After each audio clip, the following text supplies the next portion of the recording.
दोस्तों आज फिर एक नए सब्जेक्ट के ऊपर बात करते हैं और वो इसी है how to increase decision power. आपको लगेगा कि इसमें कौन सी बड़ी बात है, मगर जब डिसीजन लेने होते हैं, क्रिटिकल डिसीजन लेने होते हैं ना जीवन में, फिर वो कैरियर के हो, एजुकेशनल रिलेटेड हो, सोशल हो, बिजनेस हो, तब जो चैलेंज आती है ना, तब जो हालत बनती है ना, वो जो लेता है उसको ही पता रहता है। तो इसीलिए ये क्वेश्चन जो है जीवन में बहुत ही इम्पोर्टेंट है।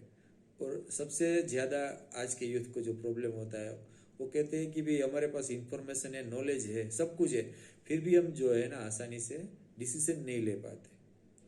तो दोस्तों ये समस्या है और उसका जो है समाधान जो है सही तरीके से सोचने और समझने से हो सकता है। अब बात आती है डिसीजन मेकिंग, तो आसानी से क्यों नहीं होता है? इसलिए नहीं होता है कि डिसीजन लेना जो होता है ना, उसमें आपको सबसे पहले जो है ना कि भाई उसमें प्रायोरिटी सेट करनी है कि कौन सी चीज़ का डिसीजन लेना है। बराबर है।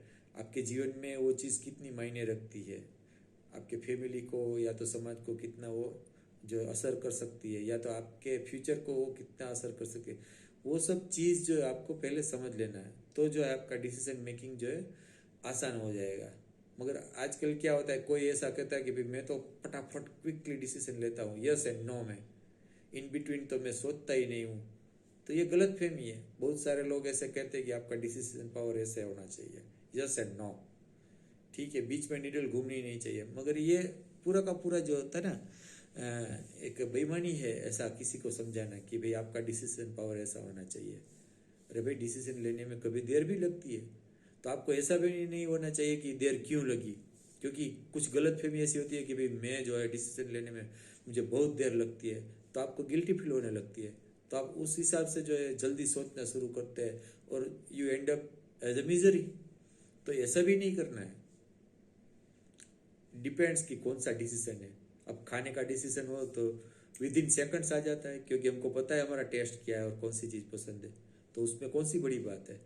बराबर है। मगर आपको जब कोई बोले कि आपको करियर बनानी है, कौन से फील्ड में बनानी है, आफ्टर ट्वेल्थ आपको कौन से स्ट्रीम में जाना है, आपकी स्किल कौन से स्ट्रीम में डेवलप करनी है, तो आपको कितना सोचना पड़ता है।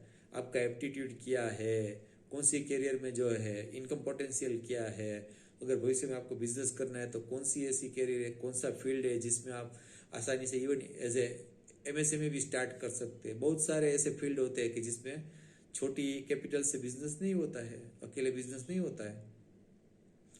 दूसरा कि भाई कौन सी ऐसी करियर है जो लॉन्ग टर्म है, आने वाले 15-20 साल या 30 साल जो है फ्लोलेस चलने वाली है, या तो जिसमें ज़्यादा पोटेंशियल है, लॉन्ग टर्म पोटेंशियल है। बराबर है।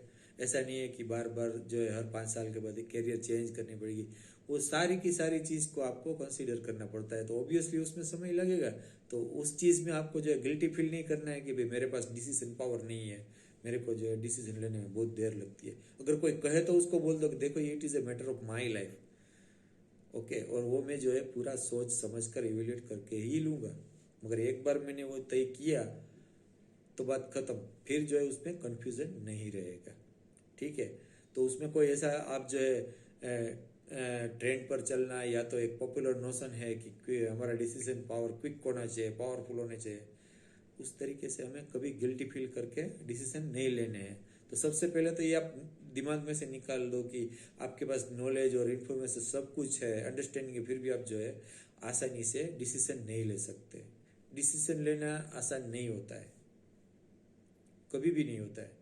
मगर उसको आसान बनाया जा सकता है, उसको समझ कर प्रायोरिटाइज करके कि भाई आपकी प्रायोरिटी क्या है, आपकी स्ट्रेंथ क्या है, आपकी वीकनेस क्या है, और नीड ऑफ द आवर क्या है, वो सब ध्यान में रख के आप कर सकते हैं।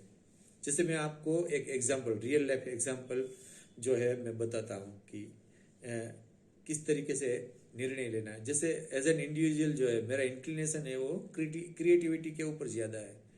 ठीक है। मेरा माइंड जो है ज़्यादा क्रिएटिव है। लॉजिक के बारे में मुझे कोई इश्यूज नहीं है, मगर माई एप्टीट्यूड इज क्रिएटिव, कि मैं क्रिएटिवली सोचता हूँ। तर्कसंगत आजकल जितना भी एजुकेशन है वो ज़्यादा से ज़्यादा जो है हमें तर्कसंगत बनाते हैं। बराबर है। फिर भी मैं ब्लाइंडली वो चीज़ फॉलो नहीं करता। आई एम नॉट थिंकिंग कि ये जो है मेरी वीकनेस है। मेरी स्ट्रेंथ है कि in both the ways, creative way में और लॉजिकल वे में, मैं दोनों में आसानी से जो है ट्रैवल करता हूँ थिंकिंग में और सोच सकता हूँ। कोई भी क्वेश्चन है, कोई भी इश्यू है, तो उसको मैं क्रिएटिवली भी जो है उसका सॉल्यूशन सोच सकता हूँ और लॉजिकल भी सोचता हूँ। तो उस तरीके से जब बात आती है कैरियर बनाने की, तो मैंने वही किया कि भाई मेरे पास जो स्ट्रेंथ है, कि क्रिएटिविटी की स्ट्रेंथ है, बराबर है, उसके सामने जो लॉजिकल कंक्लूजन की बात आती है, तो I am not 100% logical person, बराबर है। तो मैंने वो सब स्टडी किया और मैंने जो है मेरे डिसीजंस लिए मेरी जो प्रोफेशनल कैरियर वगैरह के लिए, कि भाई मेरे पास जो है, कि जैसे कि मैं आपको बोलूँ कि मेरे पास क्रिएटिविटी के साथ जो है लॉजिकल पावर्स भी थे, कि जैसे कि मेरा मैथ्स अच्छा था, ठीक है, और कॉमर्स वगैरह जो है वो मेरे लिए बहुत स्ट्रेंथ का सब्जेक्ट था, फिर भी मैंने वो नहीं चूज़ किया और मैं क्रिएटिव फील्ड में विजुअल कम्युनिकेशन में जो है एडमिशन लिया कॉलेज में। क्यों लिया? क्योंकि मेरे पास वो क्रिएटिव स्ट्रेंथ थी और मुझे ये भी पता था कि भाई मेरे पास वो लॉजिकल स्ट्रेंथ भी है इन terms of statistics, in terms of accounting, in terms of business maths वगैरह, तो वो भी मेरी स्ट्रेंथ है। मुझे ये पता था कि ये जो मैथ्स है जो साइंस में इस्तेमाल होता है, बराबर है, मैथमेटिक्स, उसमें मेरी स्ट्रेंथ नहीं है, तो वो चीज़ में तो कतई सोचने की बात नहीं थी मेरे लिए। तो मैंने ये सोचा कि भाई ये चीज़ जो है कि भाई मेरी क्रिएटिविटी जो होती है वो हर आदमी की यूनिक होती है और उसका एक एडवांटेज रहता है, और वो जो चॉइस जो होती है, एप्टीट्यूड होता है, हॉबी होता है, अगर प्रोफेशन बन जाए तो लाइफ पूरी अलग हो जाती है। उसका जो एंजॉयमेंट होता है ना काम करने का, वो पूरा अलग होता है। तो मैंने वो देख के जो है मैंने उस वक्त निर्णय लिया। उस वक्त बहुत सारे लोग ऐसे थे कि जो मुझे कह रहे थे कि you are very good in commerce, आपका अकाउंटेंसी अच्छा है, ये आपका जो है स्टेटिस्टिक्स बहुत अच्छा है, बिजनेस में अच्छा है, तो आपको जो you should go into commerce, आपको सीए बनना चाहिए। बल्कि मेरे एक अंकल ने तो मुझे ये कह दिया था कि I am going to sponsor you to become CA. Okay, फिर भी मैंने वो जो है ऑफर डिक्लाइन कर दिया कि नहीं, मुझे वहाँ नहीं जाना है। और ये सब जानने के साथ भी मेरे को एक दूसरी रियलिटी मेरे जो है उस वक्त की, आज से 30 साल पहले की थी, कि भाई हमारे देश में जो आज जो भी कैरियर है, ठीक है, वो मेरिट बेस ज़्यादा है। आपके पास परसेंटेज है और उस परसेंटेज में आप जो है कोई भी पर्टिकुलर डोमेन में, स्ट्रीम में जो एडमिशन ले सकते हो, तो आप करियर बना सकते हैं। अगर ज़रूरी परसेंटेज नहीं है तो उस वक्त जो है प्राइवेट सेल्फ फाइनेंस कॉलेज वगैरह का ऑप्शन नहीं था, तो हमें उस तरीके से भी सोचना पड़ता था। तो मैंने वो सब चीज़ जो है कंसिडर करके डिसीजन लिया। मुझे भी शुरू शुरू में बहुत डिफिकल्टी हुई, बराबर है, मगर धीरे धीरे इग्नोरेंस दूर होता गया और मुझे ऐसा लगा कि what I have decided is good for me, बराबर है। तो आज ऐसा हो गया है कि भी as a qualified I am a advertising and branding professional, ठीक है, बिजनेस डेवलपमेंट है, और कोई भी मीडिया में जो है उसका जो कोई भी प्रोडक्ट प्रमोशन ब्रांडिंग का है तो वो मैं जानकारी रखता हूँ, वो करता हूँ, बराबर है। एलोंग विद दैट, जिसको बोलता है मेरा एप्टीट्यूड जो है, जैसे कि बिजनेस में वगैरह जो है अकाउंटेंसी है, बिजनेस एरियाज में जो जानकारी का है, उसका भी एडवांटेज मैं आज जो है ले रहा हूँ और ऑफर भी कर रहा हूँ। ऐसा नहीं है कि वो पीछे छूट गया, मगर उस वक्त जो है मेरी कॉमर्स की कैरियर में जो है कि मेरा परफॉर्मेंस जो है, मेरी नॉलेज जो है, वो सिर्फ और सिर्फ परसेंटेज के ऊपर नापी जाती थी, बराबर है। अगर मैं उस तरीके से अगर अचीव नहीं करता तो मेरी जो है जानकारी या तो मेरा नॉलेज जो है वो कंसीडर नहीं किया जाता था।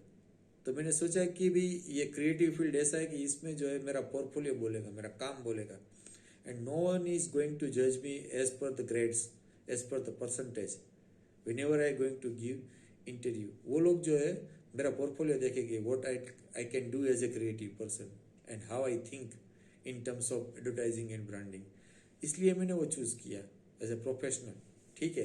मगर इसका मतलब ये नहीं कि मैं उधर बैठ गया, मैंने वो चूज़ किया फील्ड, उसमें काम किया, और उसके साथ साथ जो है मेरे दूसरे जो एप्टीट्यूड है, मल्टीटास्किंग जो है ना, मेरा सबसे बड़ा जो है ना स्ट्रेंथ है। तो मैं दूसरे भी टास्क जो है धीरे धीरे प्रोफेशनली करने लगा, और आज बहुत सारे अलग अलग टास्क जो है मैं कॉमर्शियली कर रहा हूँ और मुझे कोई प्रॉब्लम नहीं है, ठीक है, और मेरे क्लाइंट भी जो है सेटिस्फाई होते हैं। तो डिसीजन मेकिंग जो है फास्ट या स्लो नहीं होता है, डिसीजन मेकिंग प्रॉपर होना चाहिए। कौन सा डिसीजन लेते हो वो देख लो और उसमें जो समय चाहिए वो दीजिए, ठीक है। कोई भी क्रिटिसाइज करे, आप उसको जो है ना ध्यान मत दीजिए। Okay, take your time to decide properly. आज के लिए बस इतना ही, वीडियो लंबी हो जाएगी। अगर आपको वीडियो अच्छी लगती है तो लोगों के साथ शेयर कीजिए, ठीक है। मेरी वीडियो को लाइक दीजिए और मेरी चैनल जो है ऐसी इंटरेस्टिंग वीडियो के लिए सब्सक्राइब कीजिए। Thank you.